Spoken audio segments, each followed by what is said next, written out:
So I posted this truck on Instagram a while ago.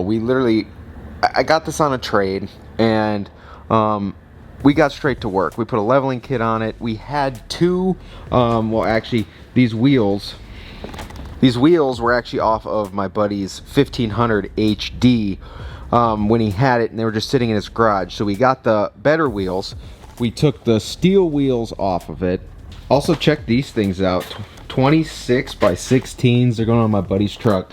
We're gonna fix the tire situation because that is crazy. And one of these actually, look, yeah, right there, see, it popped off there. So we're gonna fix that before they go on, but those are just crazy and they're getting polished. But we took those off. Also, in typical cat eye fashion, headlights were all messed up, so we got the clear on clear. It looks so much better on this as well. Yesterday went through and chrome polished the bumper all the way out.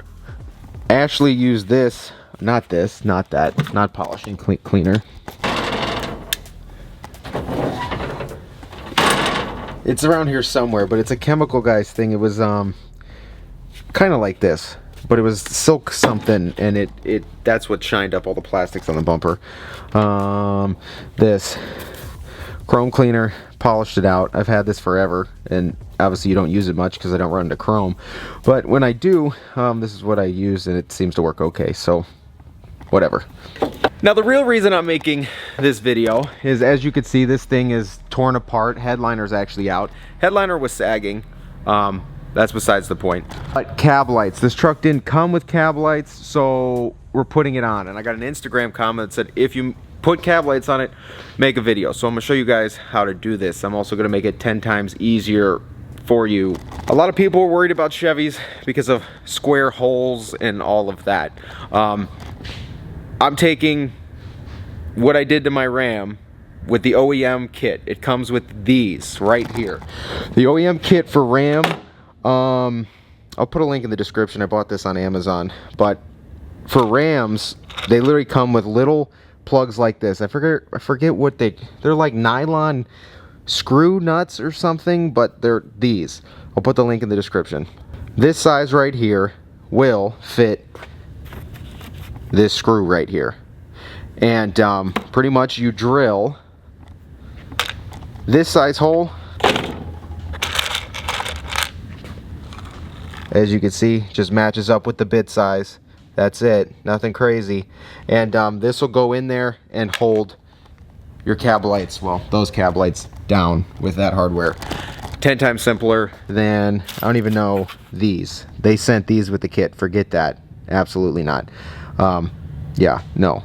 But these make it easier, and that's all the Ram cab lights are secured by, and they work great. Yeah, if I can find it today, I'll show you what Ashley used on that, but that looks great. And I just didn't have any of the Jax Wax Black, like trim restore. That stuff's fantastic, but that stuff seemed to clean it up pretty well. Just these cab lights, literally anything will do.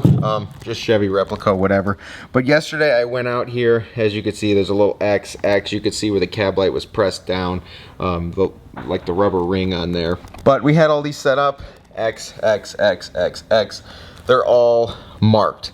People are gonna ask, oh, how did you measure? How'd you do that? I literally set this up in the center with that, and then just evenly spaced these cab lights out this way, and obviously kept everything in a line. It's not that hard. There are specific measurements if you want to do that. Cool.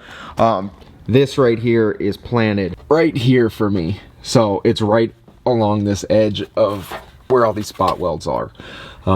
Simple as that, nothing crazy. When I did the ones on my Ram, it came with a template. Some OEM kit, like the Ram OEM kit, that thing was fantastic. If you have a 4th gen Ram, buy the OEM kit, you'll have no issues whatsoever.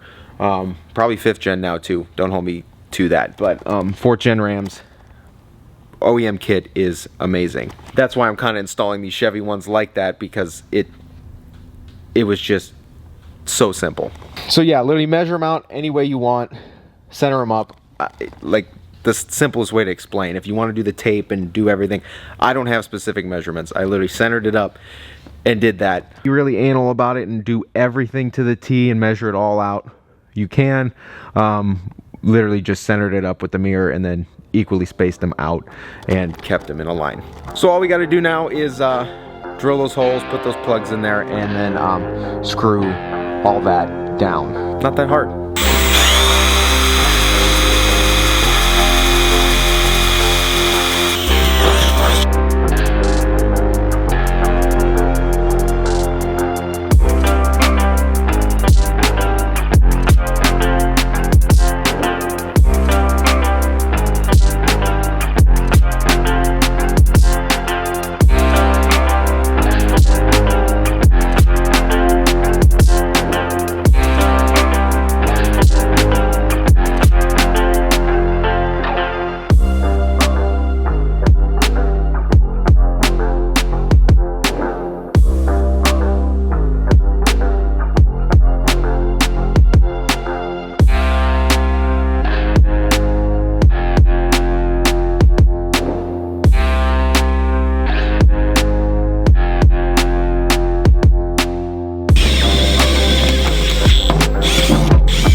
Alright guys, red to red, black to black. We're over here taping it up with fabric tape. I'll put a link on in the description too for this if you want to do like OEM style harnesses. But got this all taped up here. I got to tape that side still.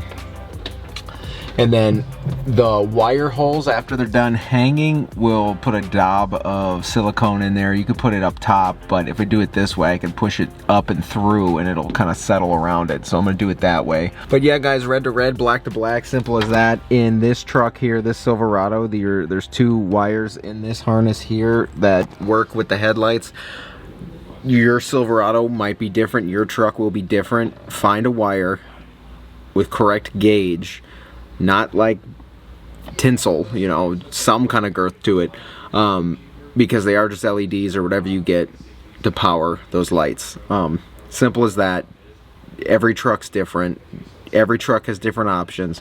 This one just happens to have wires that aren't plugged into anything because there's not any of those features on this truck, and we're going to use those wires to do this. But your truck will be completely different and not the same as this. So you just got to search around, find on the forums, find whatever you whatever model truck you have, and figure out what people tap into, and you can tap into that to get these wires. But every model truck, like I said, will be different. So we're going to use this on this, but your Silverado, your Cat Eye may very well be different. But yeah, once everything's all taped up, this should be good to go. Yeah guys, look at that, tapped in up here to these 2 wires, and then again taped all that up. Taped this harness to that harness. Everything looks clean in factory. Wish it was a little brighter in here for you, but everything looks clean, and that's awesome. Filled these holes with a little silicone, and no worry about leaking through there either. And there's your final result. Oh, they look great. Honestly, guys. Perfect touch. We actually got the factory flares back on and all that too, but oh, they look great. Truly not as difficult as everyone kind of makes it out to seem. I understand why you would be worried, but that just makes it 10 times easier. And then yeah guys, there's a couple more things we're actually going to do to the Cat Eye over there. Both front speakers are blown out, the backs aren't the best. We're literally going to throw these Kenwoods in there. They were on sale. I found them literally on sale at Best Buy, and they were cheaper than anything I could order on Amazon. So here we are. We're going to put these upper control arms on there as well, because with the leveling kit we put on this, these upper control arms, they max out on the bump stops. So it's going to kind of ride very bad if we don't get something with a different angle to clear that. Literally 2-inch leveling kit. This thing looks so good from where it came with the ladder rack and all that. That blue actually looks fantastic, especially in these lights. The way it shifts and all that, it looks really, really good. And we literally did simple things. These are like 33 by 11 16-inch Nitto Terra grapplers on here. Literally nothing special. We actually had 2 of them, so then we just bought 2 more and slapped them on the 16-inch wheels. Kept that stock. As you can see, no center caps over here, but that's the only one we got on so far. That's a brand new one. So we gotta put the other 3 on, but that looks so much better. Everything about this so simple and so clean. It really needed those cab lights. And if you're thinking about attempting it, go ahead, try it out, because it's really not that hard. These trucks come from factory with holes in the roof. If you put them in there and make sure everything's sealed, especially with the gasket around the cab light, you should not have any leaks. I know this was a quick video. Tell me if you like it, or you like the kind of concept, because before we get to the Bronco, like I said, the Bronco is going to be a whole thing. We'll get that done very shortly. The thing that needed done before that is this. So once this gets finished up, I'm gonna start tackling this very soon. I know I've been saying that for a while, but I actually mean it this time, because I'm driving this when spring breaks. So we're getting on this ASAP. But if you guys like the kind of quick, simpler videos, let me know, because I can make these all the time. I can't make the long extended videos like I used to all the time, but I can make these quick ones all the time. So if you like it, let me know. I can make more of them, and then we'll get digging on this Bronco here soon. So thank you guys for watching. If you haven't been here before, please get on and click subscribe. Drop me a comment if you haven't already. Take care, and I'll see you in the next one.